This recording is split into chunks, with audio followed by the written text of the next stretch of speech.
This one's wife, will she mourn the loss of her father? Hello, I'm H.G. Tudor. No, it isn't the case that Thomas Markle Sr. has shuffled off this mortal coil, but it is a useful opportunity to examine the way that this one's wife would act in relation to his demise. Thomas Markle Sr. provided for his daughter. He did so as part of his own facade management and the assertion of control over her. Essentially, he treated her like a princess, which in part became responsible for forging the behaviour that we see today. She was given every opportunity that he could provide for her in relation to her acting ambitions. He paid for her tuition. He put a roof over her head. He ensured that she had a good upbringing. And, of course, she then threw that all in his face thereafter, first of all by suggesting that she had some kind of rags-to-riches story, which isn't true. Her sister has confirmed as such. Furthermore, we've seen the various discrepancies in her recollections of her upbringing. And, secondly, she's thrown it in his face by disengaging from him. Thomas Markle Sr. is a non-intimate secondary source in her fuel matrix. Ordinarily, non-intimate secondary sources, family, friends, colleagues, neighbours, are subjected to the shelf dynamic, which means you don't exist until such time as the narcissist needs you for something, and then, in such circumstances, you're taken off the shelf and dealt with. It might be for half an hour on the telephone, an hour's back and forth through text messaging, spending an afternoon together, walking in the park. Whatever it might be, you're then taken off the shelf, the narcissist controls you, draws fuel from you, possibly gains character traits and residual benefits, and then pops you back on the shelf. You could be taken off the shelf again an hour later, a month later, a year later. It varies. But that is invariably the dynamic that non-intimate secondary sources are subjected to when they are within the fuel matrix of a narcissist. Disengagement is unusual but can happen, and it has happened in relation to Thomas Markle for essentially two reasons. The first, this one's wife deemed him too difficult to control as a consequence of the repeated disclosures that he was engaging in, and secondly, she no longer saw that there was any purpose in engaging with him whatsoever. This was because she had moved to a different level in terms of those that she was dealing with. Certain narcissists just stay at a certain level, swapping people in and out of the fuel matrix, but not really trading up, if you will. This one's wife did.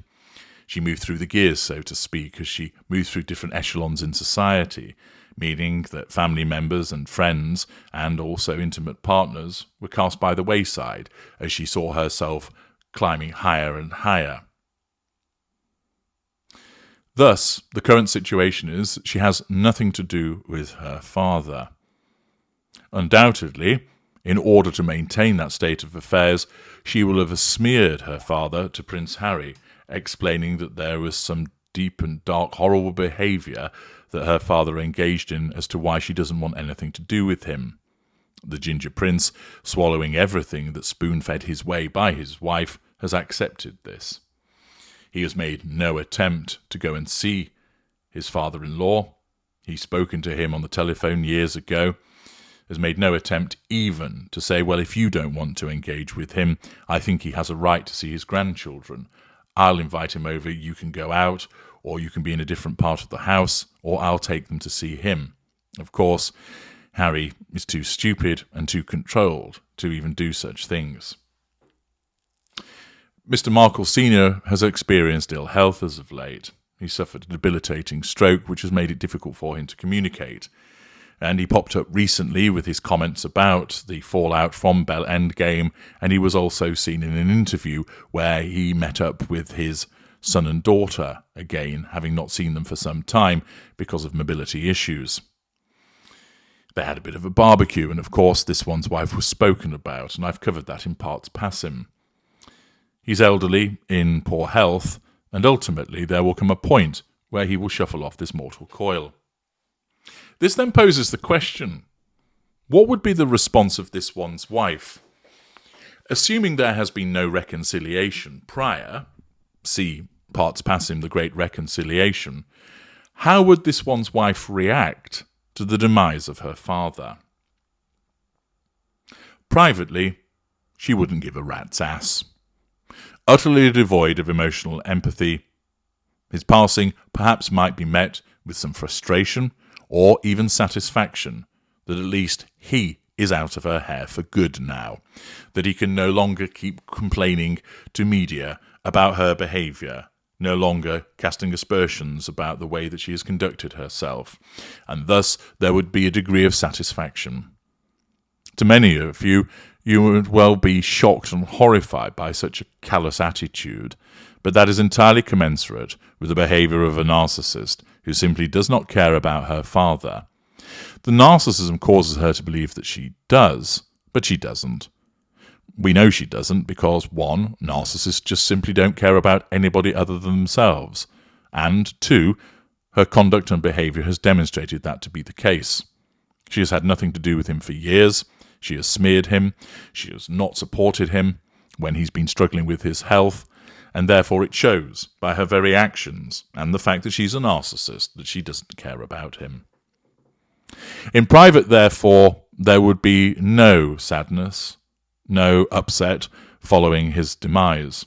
Instead, she would either just shrug, not even think about it, or there may be a degree of satisfaction. However, when it comes to the outside world, there would be an altogether different reaction. Her narcissism demands that the presentation of a facade, that of the dutiful daughter that still loved her father, notwithstanding the fallout that had come between them. Notwithstanding his awful behaviour towards her, she never stopped loving him.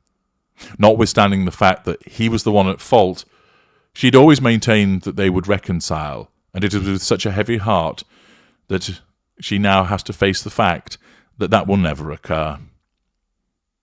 His death will not be about him. It will be all about her. How she feels, how she sees it, what she has to say about it. It'll be talking about what it means to her, how hurt she was that they weren't able to reconcile. Quite possibly she'll revise history to suggest that she tried, but he wouldn't, which of course we all know would be a lie. But it's quite simply something that she may well state.